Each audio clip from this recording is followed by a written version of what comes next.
What up, guys? Thank you very much for joining me for another episode of Degenerate Watch.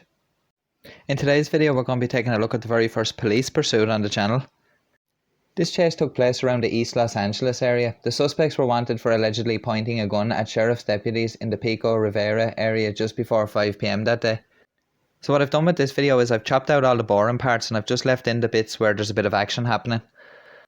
As always, if you enjoyed the video, please drop a like and please subscribe to stay updated on future videos here on Degenerate Watch.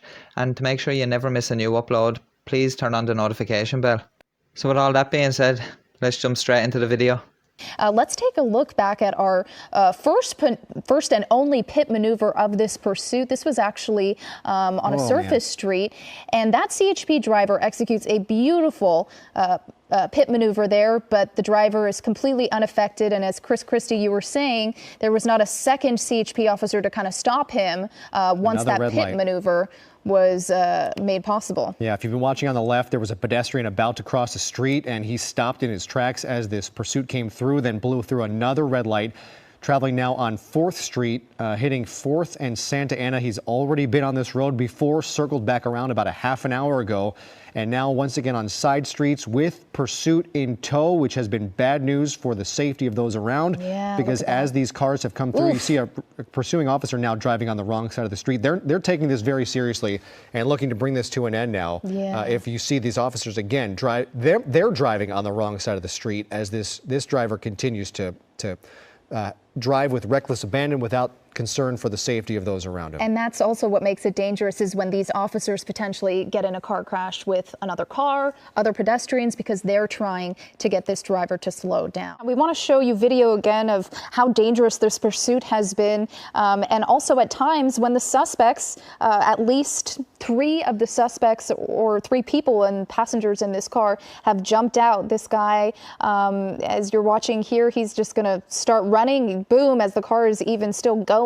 And takes off. At this point, I don't believe that CHP was behind, so it's possible that that guy got away at this point. And then the next time that other people got out of the car, this is going to be 2 passengers, one from the driver's side and one from the back there.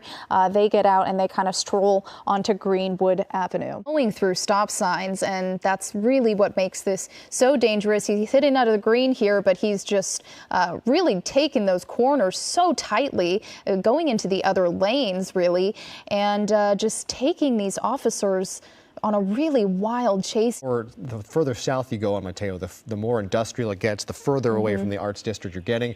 And there should be Olympic Boulevard.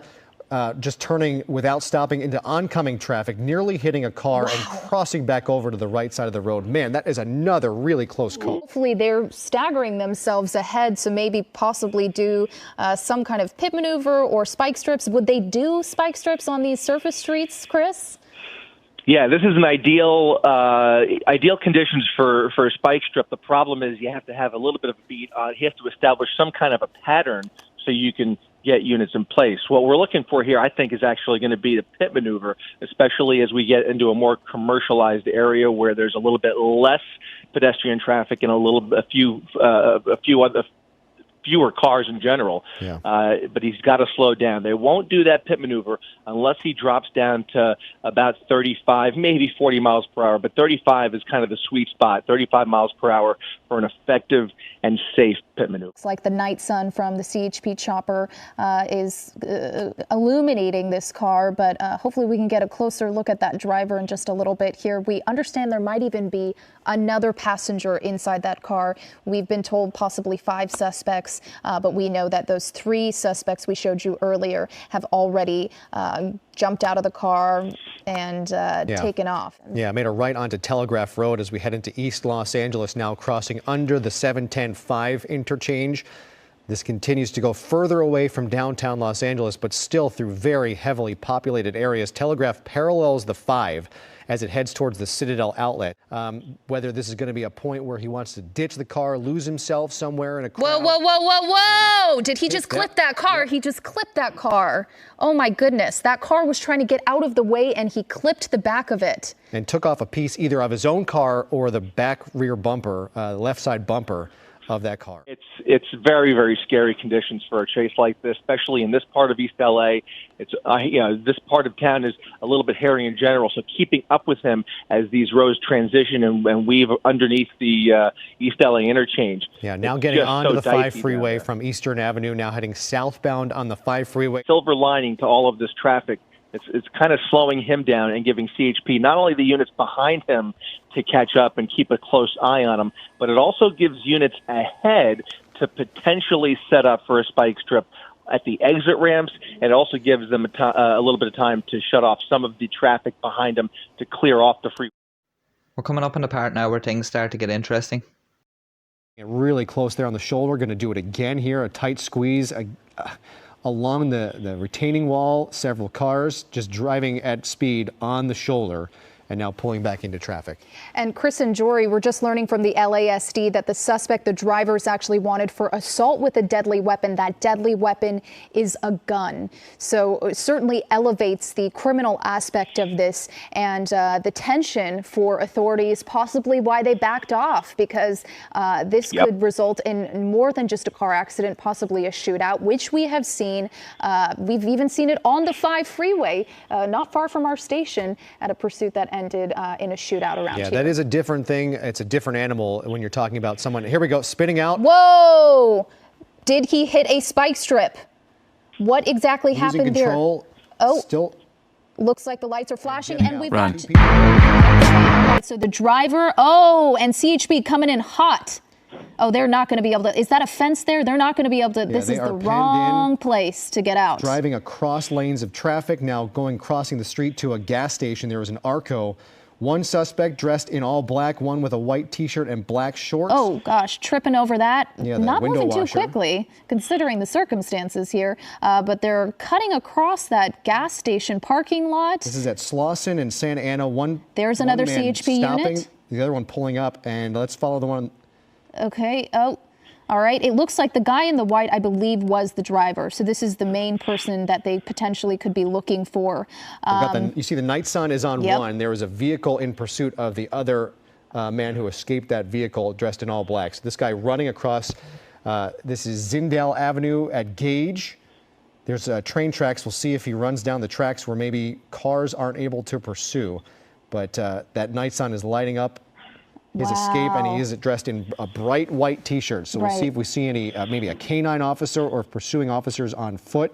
But he's not moving very well at all. He is not. You got to wonder if he's possibly under, some controlled substances. Was he drinking? We really don't know.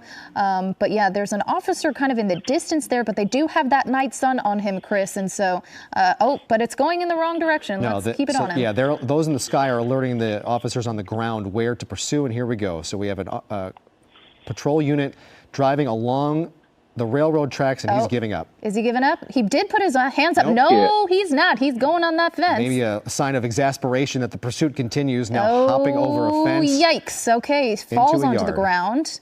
Falls onto the ground. Looks like an officer is out. The guy falls.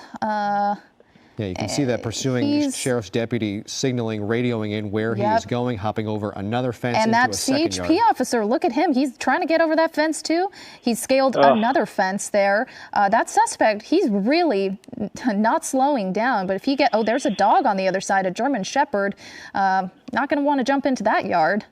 He's going behind. He's clearly running out of steam here, and as he kind of corners himself into this backyard, they are immediately going to start flooding the zone here, taking and off his white shirt. Form a perimeter. Yep, he just took off his white shirt now. I really don't get the logic behind taking off the shirt when the helicopter's right above him. So walking down the sidewalk, still being lit up by the night sun. Of course, officers, deputies on the ground are being told by the airship that this person is no longer dressed in white, rather wearing a black tank top. And again, still fleeing on the sidewalk. Well, he's walking now. Looks like he's really running out of steam here. It's just a matter of time before the CHP officers come and get him. It just gotta wonder where they are. You know, so that there's... keep in mind this is all happening while there is a second man on the run. We assume he was there's that CHP officer apprehended pretty quick. CHP officer running in from behind. He's got kind of a light jog, this suspect, but he is done for. Hands on his hips, either winded or to keep his pants up, and now it is over. It is over. And get on the ground. There you go. All right. He's following orders. He's not being confrontational, which is good. This might just be a matter of being out of energy to fight back or flee any longer, realizing he is out of gas and he's done. So he's on the ground. The pursuing sheriff's deputy now placing handcuffs on him. So that's one person in custody. At some point, we'll check back and see if we can see if there was a second person in custody. I mean, we have 4 people who got out of that car at one point or another during this chase. Yeah, we'll have to check with CHP. We'll have to check with LASD and LAPD to see whether they were able to pick up any of those 3 previous men who exited this SUV. But one person is now in custody. Well, there you have it, guys. A piss poor effort on behalf of those criminals to get away, especially that guy there that was arrested at the end.